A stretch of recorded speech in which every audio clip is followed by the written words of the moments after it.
O legado inca, historia, mitos e poder no Tawantinsuyo. Antes de sumergirte en este mundo de misterios, regístrate y haz clic en la campanita. Tu clic llevará esta curiosidad aún más lejos. Gracias por formar parte. El Tawantinsuyo, más conocido como el Imperio Inca, no fue simplemente un conglomerado de pueblos andinos. Fue una civilización que logró unir en un solo entramado político, social y religioso a millones de personas a lo largo de miles de kilómetros de accidentadas montañas, valles profundos y desiertos implacables. Su origen, envuelto en un halo de leyenda y misticismo, se remonta al siglo XIII, cuando, según la tradición oral que ha sobrevivido hasta nuestros días, Manco Cápac y Mama Ocllo surgieron del sagrado lago Titicaca, enviados por el dios Sol, Inti, para enseñar a los hombres el arte de la agricultura, la construcción y la organización social. Desde esos primeros pasos, los incas no solo construyeron ciudades, sino que también edificaron una cosmovisión que mezclaba lo terrenal con lo divino, otorgándole a cada acción humana un significado profundo dentro del orden cósmico que ellos mismos diseñaron. La consolidación del imperio no fue un proceso rápido ni sencillo. Cada conquista implicaba estrategias militares, pero también políticas de integración cultural y religiosa. Los pueblos sometidos eran incorporados mediante un sistema que fomentaba la lealtad y la dependencia del poder central. Los líderes locales conservaban cierta autoridad, pero debían rendir tributo y ofrecer mano de obra para proyectos estatales, mientras sus poblaciones adoptaban el idioma quechua y participaban en rituales que reforzaban la figura del Sapa Inca como intermediario entre los dioses y los hombres. Este control meticuloso no solo aseguraba obediencia, sino que también creaba un sentido de unidad en un territorio geográficamente fragmentado, donde las montañas y los ríos podían separar comunidades enteras. La ingeniería incaica fue una de las piedras angulares de este poder. El sistema de caminos conocido como Cuachiapea Cuñán conectaba ciudades y fortalezas a través de terrenos que hoy parecen imposibles de transitar. Este entramado no solo permitía el movimiento rápido de ejércitos y funcionarios, sino que también facilitaba la distribución de alimentos, el comercio y la comunicación de decretos imperiales. Las ciudades, construidas con piedras perfectamente talladas y encajadas sin mortero, resistieron terremotos y el paso del tiempo, dejando testimonio de un conocimiento arquitectónico y urbano que aún sorprende a arqueólogos e historiadores contemporáneos. Pero el poder incaico no se limitaba a lo material. Su fuerza radicaba también en la espiritualidad. El Sapa Inca era considerado descendiente directo del Sol y, por tanto, poseedor de un mandato divino inalienable. Cada ceremonia, cada templo y cada huaca, lugar sagrado, funcionaba como un recordatorio del orden establecido, donde lo terrenal y lo divino se entrelazaban para mantener la cohesión social. La observación de los astros, el calendario agrícola y los rituales religiosos no eran solo prácticas culturales, sino herramientas de poder que aseguraban que la población comprendiera su lugar dentro del vasto engranaje del Tawantinsuyo. La combinación de estrategia militar, administración centralizada, ingeniería avanzada y cosmovisión religiosa convirtió al Imperio Inca en una estructura única en la historia de la humanidad. Fue un imperio que no solo buscó la expansión territorial, sino la consolidación de un legado cultural que aún hoy sigue fascinando, inspirando y generando interrogantes sobre cómo un pueblo pudo organizarse de manera tan compleja en un mundo sin escritura alfabética, ni acero, ni animales de carga como el caballo. Cada piedra, cada camino y cada mito narrado por los incas es un testimonio del ingenio humano y de la búsqueda constante de poder, equilibrio y eternidad, dejando claro que el Tawantinsuyo no fue solo un imperio, fue un mundo en sí mismo, donde el hombre y el cosmos estaban profundamente entrelazados, y donde el legado de sus dioses y gobernantes todavía resuena en las montañas andinas, recordándonos que la historia del poder y la mitología pueden ser inseparables. La expansión del Imperio Inca no se limitó a la conquista militar. Fue también un meticuloso proceso de integración cultural, ideológico y religioso. Cada territorio incorporado al Tawantinsuyo no era simplemente dominado, sino absorbido dentro de un sistema que buscaba armonizar las diferencias y consolidar la autoridad del Zapa Inca. Los pueblos conquistados eran cuidadosamente estudiados, sus costumbres registradas y, en muchos casos, adaptadas para encajar en la visión imperial. Esta estrategia de integración incluía la imposición del idioma quechua como lengua administrativa, la adopción de rituales y festividades incas, y la construcción de infraestructuras que demostraban la presencia y el poder del Estado, como caminos, puentes colgantes y centros ceremoniales. El aspecto religioso jugaba un papel central en esta integración. Los incas entendían que la obediencia al Zapa Inca debía reforzarse a través del miedo sagrado y la reverencia a los dioses, especialmente al dios Sol, Inti, considerado el progenitor de la dinastía. Las leyendas sobre Viracocha, el creador del mundo, y sobre los ancestros solares no solo eran cuentos, sino herramientas políticas que legitimaban la autoridad del emperador y justificaban la expansión del imperio. Cada ciudad, cada templo y cada ceremonia se convertían en manifestaciones tangibles del poder cósmico que sostenía el orden social. Así, los incas construyeron un sistema en el que la política, la religión y la vida cotidiana estaban profundamente entrelazadas. La arquitectura incaica es un claro ejemplo de esta fusión de poder y espiritualidad. Machu Picchu, la ciudadela más emblemática, no era solo un refugio o una fortaleza, era un espacio donde cada construcción tenía un propósito ritual y astronómico. Los templos estaban alineados con los solsticios y equinoccios. Las plazas permitían la congregación de la comunidad para ceremonias religiosas, y las terrazas agrícolas optimizaban el uso del terreno y aseguraban la producción de alimentos. Todo esto reflejaba una visión integral del mundo, en la que la ingeniería, la astronomía y la religión se unían para mantener el equilibrio entre los hombres, los dioses y la naturaleza. El sistema de caminos, conocido como QHAP Acuñán, fue otra herramienta crucial para consolidar el poder incaico. Este intrincado entramado conectaba las regiones más remotas del imperio, permitiendo el traslado de ejércitos, mensajeros y bienes. Pero más allá de su utilidad logística, los caminos tenían un efecto psicológico, recordaban constantemente a la población la omnipresencia del Zapa Inca y la imposibilidad de escapar a su control. Cada camino, cada puente y cada tambillo era un símbolo de unidad y autoridad, demostrando que incluso los territorios más alejados formaban parte de un todo indivisible. Además, la integración cultural se manifestaba a través de la redistribución de la población, conocida como MITMAQKUNA, donde comunidades enteras eran trasladadas a nuevas regiones para difundir la cultura inca, reforzar la lealtad y prevenir rebeliones. Este sistema obligaba a los pueblos conquistados a adaptarse a nuevas tierras, convivir con otros grupos y participar en la economía del imperio. Al mismo tiempo, se aseguraba la producción agrícola y se fortalecía la presencia del Estado en áreas estratégicas,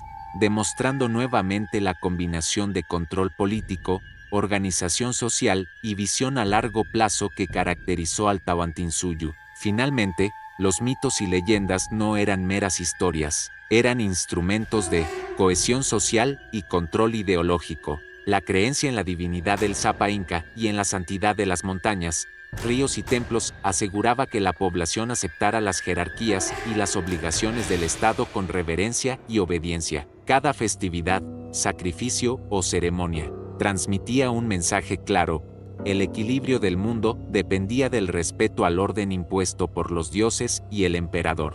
Así, los incas lograron consolidar un imperio que no solo dominaba por la fuerza, sino que gobernaba la mente y el espíritu de sus súbditos, creando un legado que, siglos después, sigue fascinando por su complejidad y profundidad.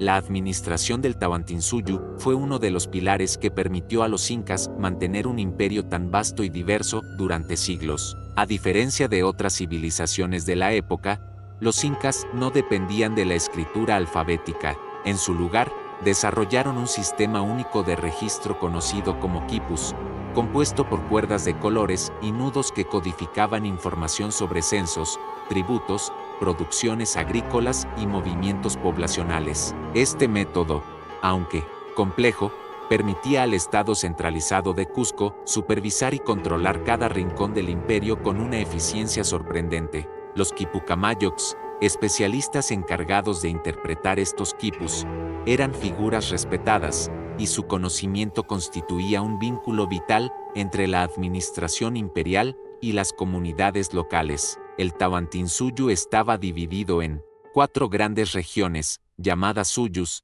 que convergían en Cusco, la capital considerada el ombligo del mundo. Cada suyu estaba a su vez subdividido en provincias y ayllus, comunidades de familias unidas por lazos de sangre y obligaciones mutuas. Este sistema jerárquico permitía que las órdenes del Sapa Inca se transmitieran desde el centro hasta los territorios más alejados, asegurando que la política, la economía y la religión se mantuvieran alineadas con los objetivos imperiales. La redistribución de tierras, la organización de trabajos colectivos y la asignación de tributos eran todas coordinadas de manera centralizada, garantizando que el imperio pudiera sostenerse tanto en tiempos de paz como en épocas de conflicto. El control social también se reforzaba mediante ceremonias y rituales que consolidaban la autoridad del Sapa Inca. La participación obligatoria en festividades como el Inti Raymi, la celebración del solsticio de invierno, no solo honraba al dios Sol, sino que recordaba a los súbditos la supremacía del emperador. Los templos, ubicados estratégicamente en cada región, eran centros de poder religioso y administrativo, donde se dictaban leyes, se resolvían disputas y se realizaban sacrificios que simbolizaban la relación íntima entre el mundo humano y el divino. Este equilibrio entre lo espiritual y lo político fortalecía la cohesión interna y disminuía la posibilidad de rebeliones, al mismo tiempo que proyectaba una imagen de poder absoluto y legitimidad sagrada. La economía del imperio también estaba profundamente organizada. Los incas implementaron un sistema de almacenes estatales, llamados colcas, distribuidos por todo el territorio, donde se guardaban excedentes agrícolas y recursos estratégicos. Esto permitía responder rápidamente a desastres naturales, hambrunas o conflictos, asegurando la supervivencia de las comunidades y la estabilidad del Estado. Los trabajos colectivos, conocidos como mita, exigían que cada miembro de la comunidad contribuyera con mano de obra a proyectos estatales, desde la construcción de caminos hasta la agricultura, consolidando la idea de que cada persona tenía un rol dentro del engranaje imperial. Además, la expansión territorial y la organización administrativa se complementaban con la estrategia militar incaica. Aunque la diplomacia y la integración cultural eran preferidas, los incas mantenían ejércitos permanentes, entrenados para intervenir rápidamente y proteger las fronteras del imperio. Las fortalezas y caminos no solo facilitaban la movilidad militar, sino que también proyectaban una presencia intimidante, recordando a los pueblos sometidos que la resistencia era inútil frente al poder centralizado y omnipresente del Sapa Inca. En conjunto, el Tawantinsuyu representaba una sociedad altamente organizada, donde la política, la religión, la economía y la guerra estaban perfectamente entrelazadas para mantener un equilibrio casi perfecto. Cada acción, desde la más cotidiana hasta la más ceremonial, formaba parte de un plan maestro destinado a preservar la autoridad del emperador y asegurar la supervivencia del imperio. La sofisticación de este sistema demuestra que el poder incaico no se sostenía únicamente por la fuerza, sino por la inteligencia, la planificación estratégica y la habilidad de transformar cada aspecto de la vida en una expresión del orden imperial, dejando un legado que aún hoy sigue asombrando y fascinando a historiadores, arqueólogos y visitantes de las tierras andinas. El poder de los incas no solo se manifestó en la organización política, la ingeniería o la religión, sino también en la forma en que manejaban la memoria y la identidad de su imperio. Cada ciudad, cada templo y cada camino no era únicamente una obra funcional. Era un recordatorio tangible de la grandeza del Tawantinsuyu y de la omnipresencia del Sapa Inca. La capital, Cusco, diseñada como un centro político, religioso y simbólico, estaba organizada según la forma de un puma, animal sagrado para Los incas, reflejando cómo la naturaleza y la cosmovisión se entrelazaban con la vida urbana y el gobierno. Esta planificación urbana no solo impresionaba por su estética y funcionalidad, sino que consolidaba la autoridad del emperador al demostrar que todo, incluso la propia ciudad, estaba bajo su control divino. El mito y la historia se fusionaban para crear una narrativa que legitimaba el poder imperial. Los relatos sobre Manco Cápac y Mama Ocllo, sobre los ancestros solares y las proezas de los primeros gobernantes, no eran simples cuentos, eran herramientas políticas, diseñadas para enseñar obediencia y transmitir la idea de que el orden del mundo dependía del respeto al Zapa Inca. Cada acto del emperador, desde decisiones administrativas hasta ceremonias públicas, se convertía en un espectáculo que recordaba a la población la conexión sagrada entre la autoridad terrenal y la voluntad divina. Esta combinación de religión, mito y política permitió que un imperio sin escritura alfabética mantuviera cohesión y control sobre millones de personas distribuidas en territorios geográficos desafiantes. La economía del imperio, basada en la redistribución de recursos y la organización de trabajos colectivos, reflejaba también la filosofía de reciprocidad y solidaridad que caracterizaba al Tahuantinsuyo. Los excedentes agrícolas almacenados en colcas permitían enfrentar crisis, mientras que el sistema de Mita aseguraba que la construcción de caminos, templos y ciudades se realizara de manera eficiente y sostenida. Todo esto reforzaba la idea de que el imperio funcionaba como un organismo vivo, donde cada persona, cada región y cada recurso tenía un papel indispensable en el mantenimiento del orden y la supervivencia del conjunto. La ingeniería incaica alcanzó niveles que hoy siguen sorprendiendo a expertos de todo el mundo. Las terrazas agrícolas en laderas empinadas, los canales de irrigación que distribuían el agua de manera precisa, y las construcciones antisísmicas son testimonio de un conocimiento profundo de la naturaleza y de la geografía. Machu Picchu y Sacsayhuamán no son solo símbolos de la grandeza incaica, sino pruebas tangibles de la capacidad de un pueblo para transformar el entorno en función de sus necesidades políticas, económicas y religiosas. Cada piedra tallada, cada camino elevado y cada plaza ceremonial reflejan un entendimiento casi matemático de la ingeniería y un respeto absoluto por la armonía entre el hombre y el cosmos. Sin embargo, la fuerza del Tahuantinsuyo no era infinita. A pesar de su poder, la llegada de los conquistadores españoles, armados con armas de fuego, caballos y estrategias desconocidas para los incas, desató un proceso de colapso que parecía imposible de prever para un imperio acostumbrado a controlar y administrar cada aspecto de la vida. La combinación de enfermedades traídas desde Europa, la desestabilización de las alianzas locales y la violencia de la conquista desencadenó una caída vertiginosa, dejando tras de sí ciudades abandonadas, templos en ruinas y un legado cultural que aún perdura en los descendientes de los antiguos pueblos andinos. El Tahuantinsuyo, aunque desaparecido como entidad política, dejó una marca indeleble en la historia de la humanidad.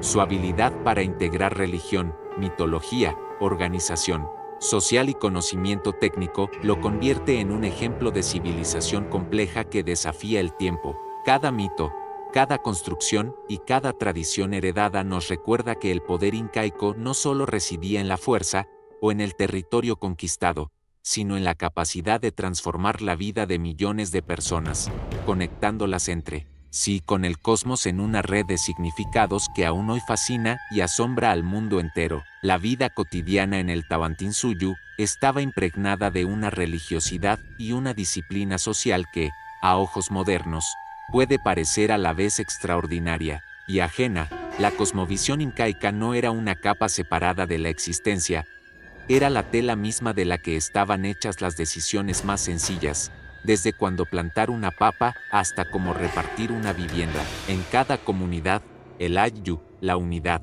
básica de organización social, funcionaba como escuela de valores, espacio de producción colectiva y célula religiosa. Los vínculos de parentesco y la reciprocidad eran la columna vertebral de la sociedad. El concepto de Agni, la reciprocidad mutua, definía los intercambios y las obligaciones, y garantizar que nadie quedara desamparado era un deber tanto moral como práctico para la supervivencia de la comunidad. Este entramado de obligaciones, entre parientes, vecinos y autoridades creó una red de soporte extraordinariamente eficaz, donde la solidaridad era administrada con la misma precisión que los recursos almacenados en las colcas. La religión, por su parte, permeaba todos los aspectos de la existencia: la devoción al sol, Inti, y la reverencia por la Pachamama Madre Tierra y las montañas sagradas.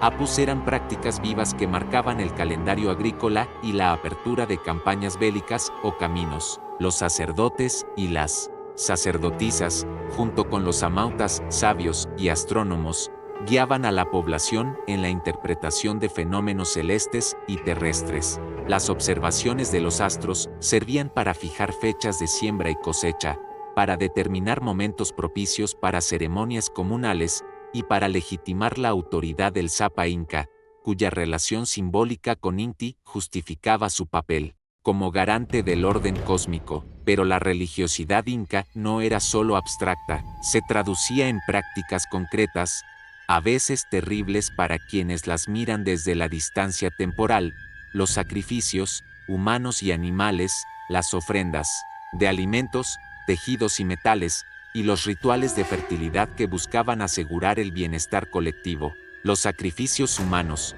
conocidos en contextos arqueológicos como Capacocha, fueron episodios rituales especiales, realizados en momentos de crisis o de consagración del poder. Niños y jóvenes, elegidos por su belleza o pureza, eran a veces llevados a cumbres nevadas y ofrendados a los dioses. Sus cuerpos, preservados por el frío, han ofrecido a la ciencia moderna pruebas directas de prácticas que los incas concebían como actos supremos de comunión con lo divino. Aunque la idea de sacrificar vidas es chocante para la sensibilidad contemporánea, dentro de la lógica incaica, estos ritos reforzaban la cohesión social y la continuidad del mundo.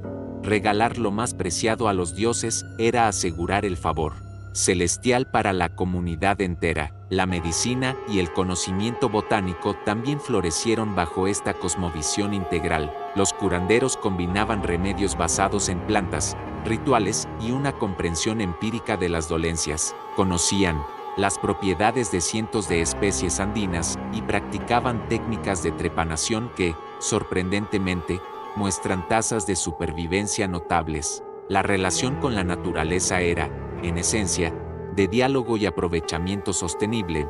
Las terrazas, las rotaciones y los sistemas hidráulicos muestran una ecología planificada que buscaba conservar suelos y aguas en un ambiente extremo. El arte y la estética incaica, desde los tejidos hasta la orfebrería, reflejaban tanto jerarquías sociales como creencias cosmológicas. Los textiles, en particular, eran objetos de valor supremo. Los motivos, colores y tejidos servían para identificar estatus, procedencia y función ritual. La maestría textil, una de las más refinadas del mundo precolombino, transmitía conocimientos técnicos y simbólicos de generación en generación, y las piezas que llegaban a formar parte de ofrendas o de vestimentas reales eran consideradas extensiones de poder y memoria. Del mismo modo, la metalurgia, sin llegar a la escala bélica del hierro, desarrolló una orfebrería sublime en oro y plata que terminó siendo símbolo de la sacralidad del sol y de la majestuosidad del Sapa Inca. La relación entre géneros, dentro del Tawantinsuyo, ofrece otra dimensión compleja. Las mujeres podían ocupar roles de enorme importancia religiosa y económica, como las sakyas, mujeres seleccionadas para tejer, realizar rituales o servir en templos, mientras que otras se desarrollaban en labores agrícolas, artesanales y comunitarias que aseguraban la reproducción material de la sociedad. Las estructuras patriarcales coexisten con espacios de poder femenino ritual que desafían lecturas simplistas. La red social funcionaba con complementariedad entre sexos, imponiendo roles y responsabilidades que garantizaban el equilibrio laboral y ceremonial. Finalmente, la memoria colectiva del imperio se sostuvo a través de prácticas que no dependían de la escritura alfabética. Los mitos, los quipus y las ceremonias servían para transmitir leyes, genealogías y conocimientos técnicos. Aún hoy, cuando arqueólogos desentrañan un quipu o cuando comunidades andinas repiten cantos ancestrales, aparece la evidencia de que el Tahuantinsuyo fue más que una máquina política, fue una civilización profundamente humana que articuló su existencia alrededor de valores compartidos, ritos comunes y una relación íntima con el entorno. Comprender la vida diaria de los incas es, por tanto, entender cómo una sociedad pudo convertir lo sagrado en política, la ingeniería en poesía y la solidaridad en un mecanismo de supervivencia colectiva. Es reconocer que su legado no reside solo en las piedras monumentales, sino en la forma en que modelaron la vida cotidiana para sostener un mundo que, hasta hoy, nos intriga y nos enseña. El legado material y espiritual del Tahuantinsuyo no se disolvió con la caída política del imperio, más bien, sobrevivió transformado, oculto entre ruinas, cantos y prácticas que los pueblos andinos mantuvieron como actos de resistencia cultural.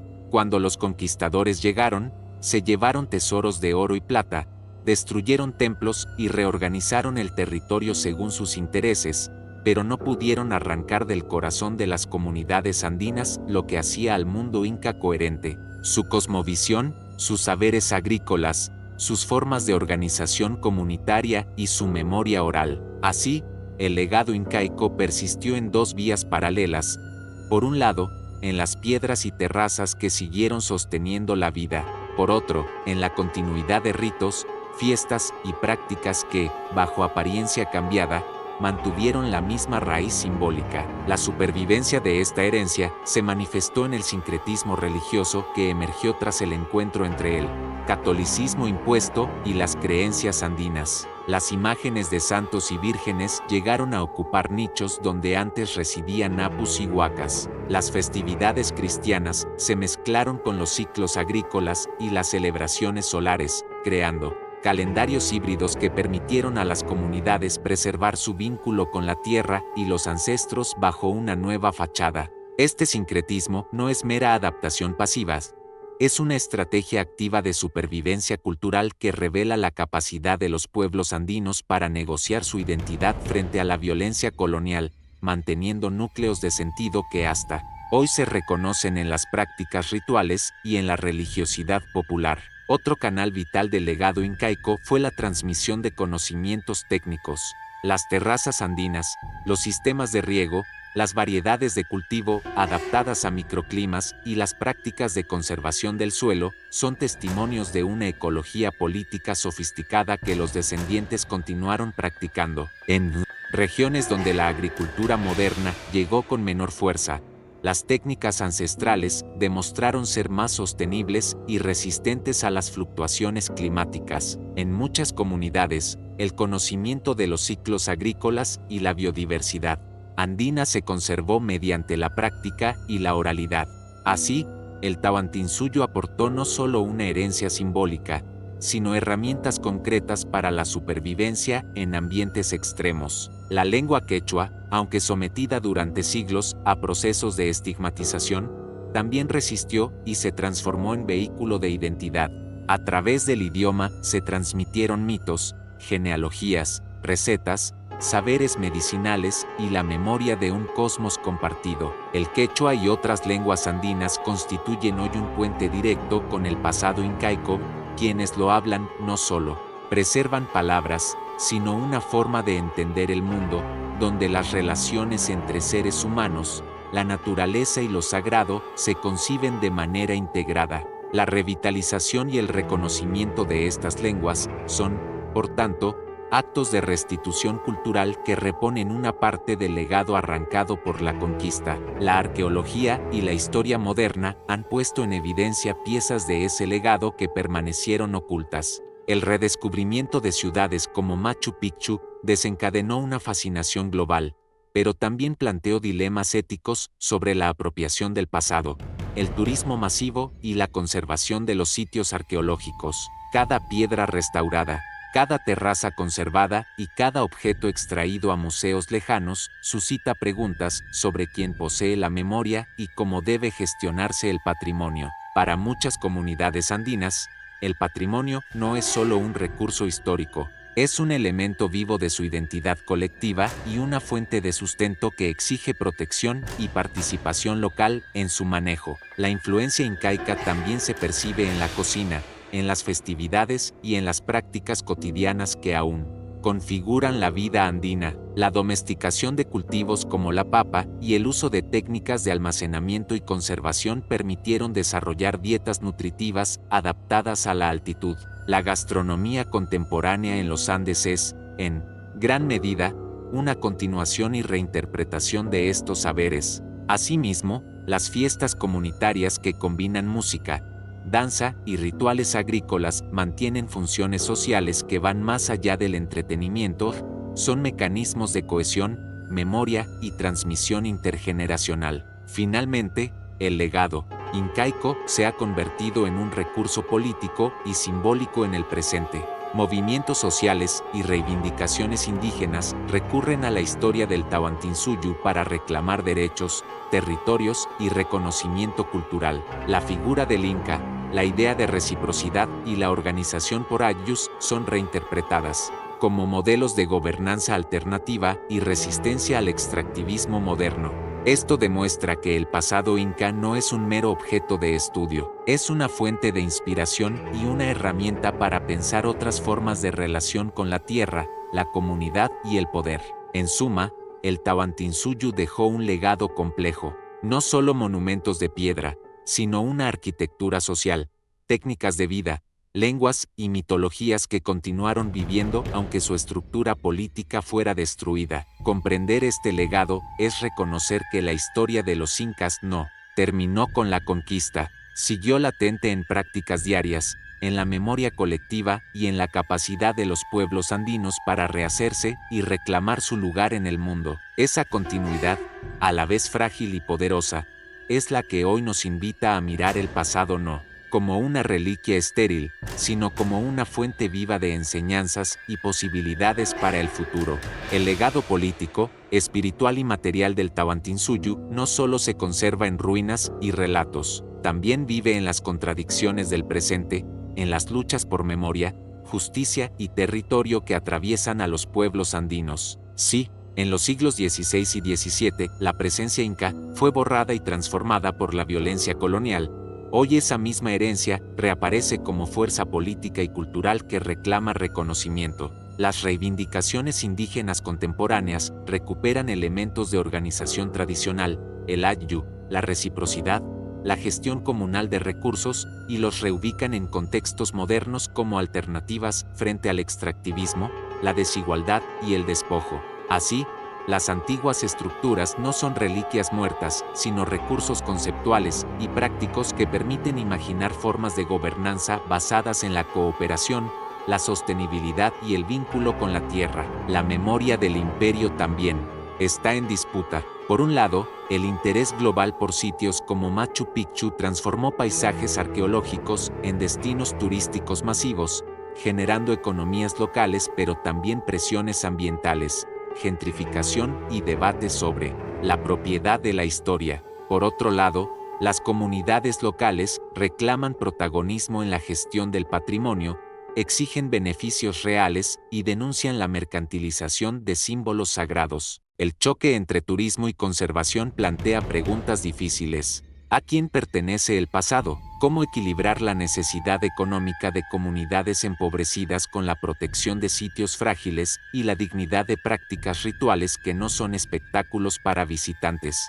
Estas tensiones revelan que el legado incaico es, además de un recurso cultural, un tema ético que demanda políticas inclusivas y respeto por las voces originarias. La ciencia arqueológica ha desentrañado datos fundamentales sobre la sociedad incaica, pero también enfrenta dilemas éticos. El estudio de restos humanos, la extracción de objetos y la interpretación de mitos requieren sensibilidad hacia las comunidades descendientes. La colaboración entre investigadores y pueblos locales ha avanzado en algunas regiones, promoviendo prácticas de investigación más respetuosas y participativas, que consideran a la población como custodios vivos de la memoria. Este enfoque no solo aporta conocimiento riguroso, sino que contribuye a la reparación simbólica de un pasado que fue saqueado y silenciado. En el campo de la cultura material, la recuperación y revalorización de técnicas textiles, agrícolas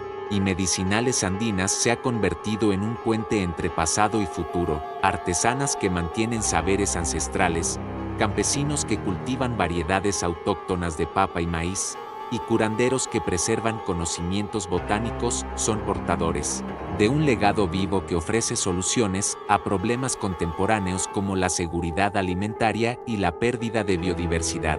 Proyectos de agroecología basados en prácticas tradicionales han demostrado que la memoria agraria del Tawantinsuyu posee la resiliencia necesaria para adaptarse a los cambios climáticos actuales, recordándonos que la tradición puede ser fuente de innovación cuando se la escucha con atención. La simbología incaica sigue inspirando también a las artes y la imaginación contemporánea. Escritores, músicos, cineastas y artistas visuales reinterpretan mitos y figuras del pasado para interrogar el presente.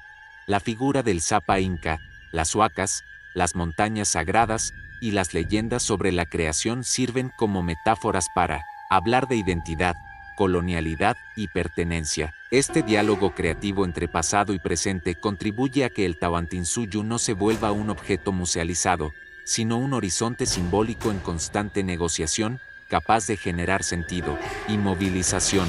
Sin embargo, no se puede hablar del legado inca sin reconocer las heridas abiertas por la conquista y sus secuelas. La extracción de recursos, la marginalización de comunidades indígenas, y el racismo estructural son continuidades históricas que tienen raíces en la transformación colonial de los Andes. La reparación de estas injusticias exige no solo reconocimiento cultural, sino medidas concretas, restitución de tierras, acceso a la educación en lenguas originarias, participación política real y políticas públicas que incluyan la cosmovisión andina en la gestión ambiental y territorial. En ese sentido, el pasado incaico ofrece no solo ejemplos de organización social, sino también motivos para reivindicar derechos y dignidad. Mirar el legado del Tawantinsuyu es, por tanto, mirar una historia compleja y llena de belleza y sabiduría técnica, pero también de violencia y contradicción.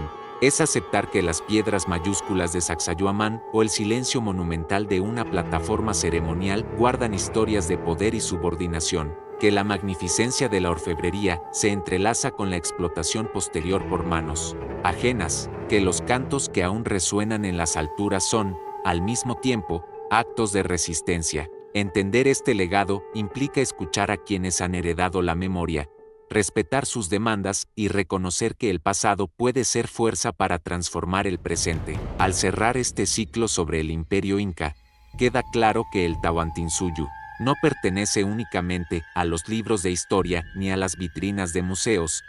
Vive en la lengua quechua que aún se habla, en las terrazas que alimentan, en las festividades que unen, en los ritos que conectan a la humanidad con el cosmos. Su legado nos invita a pensar la política, la economía y la espiritualidad de otra manera, ofreciendo pistas para construir comunidades más equitativas y sostenibles. En la memoria colectiva de los Andes, el pasado no está completo, sigue siendo materia primera para imaginar futuros posibles, y su enseñanza más poderosa quizás sea estas. El conocimiento compartido y la relación respetuosa con la tierra pueden ser la base de una civilización que aspire no solo a perdurar, sino a vivir en equilibrio con su mundo. Si te gustó esta curiosidad, deja un comentario y comparte este video para que más personas puedan descubrir más sobre los misterios del mundo. Gracias por acompañarnos y nos vemos en la próxima curiosidad.